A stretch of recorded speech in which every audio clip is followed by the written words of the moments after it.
What if I told you that the early years of your marriage, or the phase you are in right now, even if you've not gotten married, are the seed times?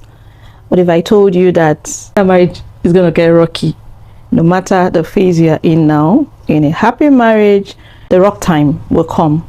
I'm going to be sharing something with you today that reminded me of the early years of our marriage. So whether you're married or you're single, if you're single, hang in there. I have something special to tell you later on in this video.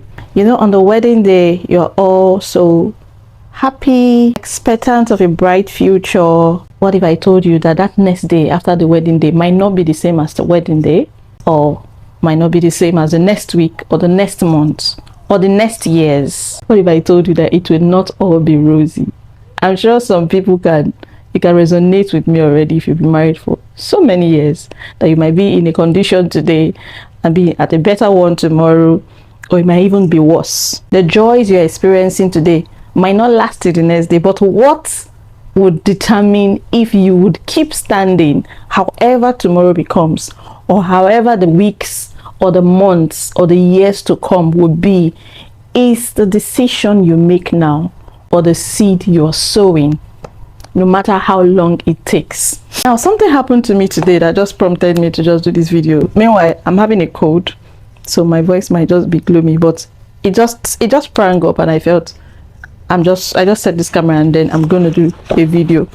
So I got this package today from Amazon, and I wasn't expecting anything, as in it's the first month of the year and I haven't made any purchase this month, and I'm so sure there was nothing coming. So when it came, I was sure that I didn't have any, pending order or any delivery coming. So I was so surprised. Let me check, and then I saw this book. Now let me give you the gist. So this book is a latest book by Stephanie Ike Okafor. So sometime last year, I have just wanted this book. I said when it was out, I think it's just out a few months ago, but the real gist is that I pre-ordered for this book in August 2024. I pre-ordered, and the condition at which I ordered that day, or that I placed the order on Amazon, I can't remember. It really wasn't convenient, but I just had to pre-order it, because if I wait till it comes out, I didn't know if I'll be able to, I didn't just want to miss the book. I really wanted the book so bad, so I pre-ordered for it. There was a date given for delivery. I think it was 2 months in advance, so I just forgot about it. All of a sudden I kept checking, and then I saw it on our page that the book has been released. So that means I should get my delivery, right? I went on Amazon, searched for the order. You can see your order history and everything you've got, the ones expecting. There was no trace of this book. And even when I click to buy on this book, it's telling me to buy the book like a fresh book. So what does that tell me? I haven't ordered for the book before. And I didn't. I was almost so sure. In fact, I actually wanted to call maybe customer care and follow up on it, but I've just been somehow I just felt that, oh, maybe I didn't order for it, and I was really feeling bad, man, because I wasn't going to order for it again, and that's how I forgot this book. I just left it. But anytime I see the book, it just leaves a sour taste that, oh, I thought I pre-ordered this book then, and I wasn't ready to order for it again. So that's how this book showed up today. I'm going to put the screenshot of what I saw from Amazon, later this evening after I've seen this book. So the delivery, the order date was August 2024, and it just showed up today without any information about it. I couldn't track it. I wasn't expecting it. So that is to say, this book was pre-ordered and was delivered, or I got to see it, or I got to receive it, that September, October, November, December, January. 5 months later. I thought I've forgotten it. I've literally forgotten about the book. I forgot I ordered it, and that was it. So when I saw it today, it just reminded me of relationships and marriage. Marriage is such is what you make of it. It's like an empty book. It's what you draw into it. You literally make your marriage into what you want it to be. How does this affect the story of the book, you might be asking me? The marriage needs work. What work are you sowing? What sacrifice are you making into that marriage, into that relationship? And when I talk about relationship, you might not be in a relationship as a single person, but what work are you putting into yourself? How are you building yourself? How are you investing in yourself? If you're married, now you would want to agree with me, or you might not agree with me, but that's one thing is sure. Whatever you invest in your marriage is what you get it. You might not see it immediately. The book also reminds me of prayers you pray and you feel you've forgotten about them.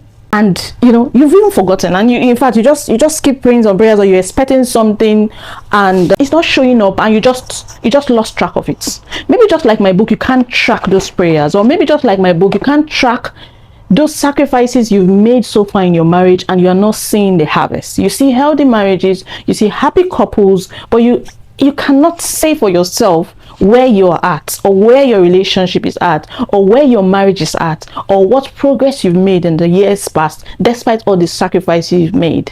There is a delivery date. You might not know it, but your delivery might just show up, just like my book showed up. But what are you doing in those waiting period? What are you sowing into your marriage? What are the good things you're sowing into marriage? If you see those healthy marriages, the real healthy ones you see, you should know that everybody is bringing their A game. It's not a 50-50 thing. It means the man is being a husband. It means the man is bringing his 100% to the game, and it means the woman is bringing her 100% to the game. It means they are making it work. It means they are putting the marriage first. It means they are putting their heads together to make it work, to invest in it. So here's my message for you. What are you investing into that relationship between you and your spouse, and you're expecting it to come? So it's on two categories. You might have been investing so much, and you've seen your sacrifices in the past. You can remember so many years ago that you've been married, and you can't see the fruit. It looks like things are deteriorating. Hang in there. There's a delivery date. It will come. How long, I don't know. Just like my book, you might have forgotten and given up and thinking, oh, am I going to start from the start again? Am I going to reorder? Am I going to go again and refresh? Hang in there. Keep sowing that seed. Keep investing into that marriage. Keep doing your best. Are you that single person and you so desire a healthy marriage, a healthy relationship? What do I have to tell you? Invest in yourself. Invest in yourself. Be productive. Be whole in yourself. Nobody wants to marry reliability, whether you're a woman or a man. Nobody wants to marry a half-baked person. Nobody wants to marry someone that is not happy with themselves, in themselves, for themselves, and depending on them to be happy in life. And one thing about personalities in marriage is that they can smell it from afar. The opposite sex can smell it from afar when you're not happy with yourself, when you're bringing a lot of baggages into that relationship, and when you are expecting them to make you happy or make you whole. They can smell it from afar. They might not be able to place a word on it or place a tag on it, but it's perceivable. It's an aroma. It shows all over you. It shows in your disposition to things. It shows in your language. It shows in your body language. It shows in your expression that you are not whole in yourself. Achieve your dreams. Go for those dreams as a single person. Go for those dreams. Hit on it. Don't wait for marriage. Marriage will come to you.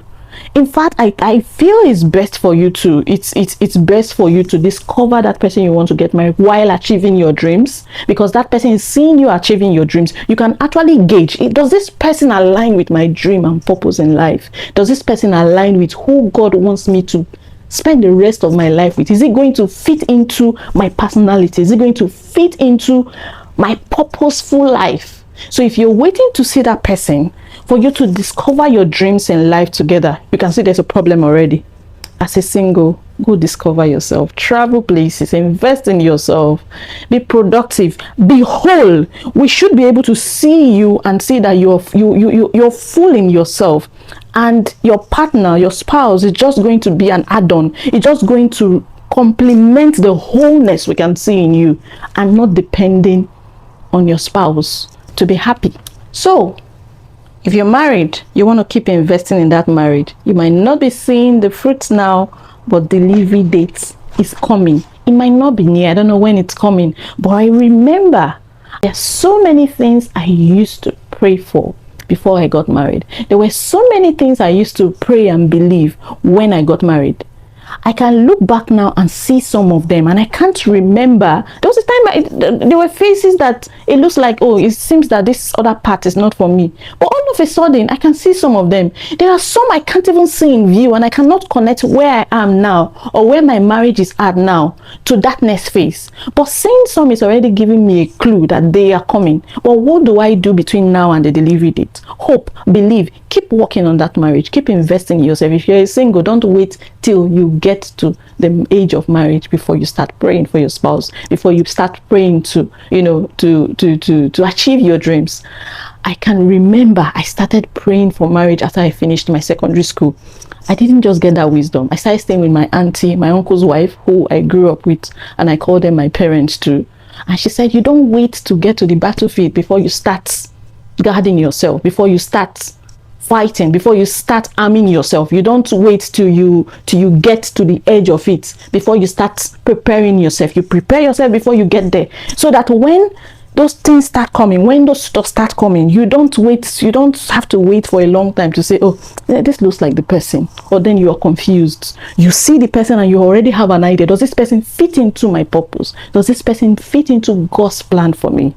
So if you're young and very young, still in school, listening to this video, it is not a wrong time. It is not too early to start praying for it. Apart from praying for it, start living your best life, investing in yourself, being productive, follow your dreams, achieve your dreams, and don't let your dreams be depending on the person you're going to get married to. Now, if you've watched this video till now, it tells me of one thing. It tells me that you're a wise person and you're someone interested in investing in your relationships and in your marriage. So I'll tell you to watch this next video, and I'm going to catch you right there.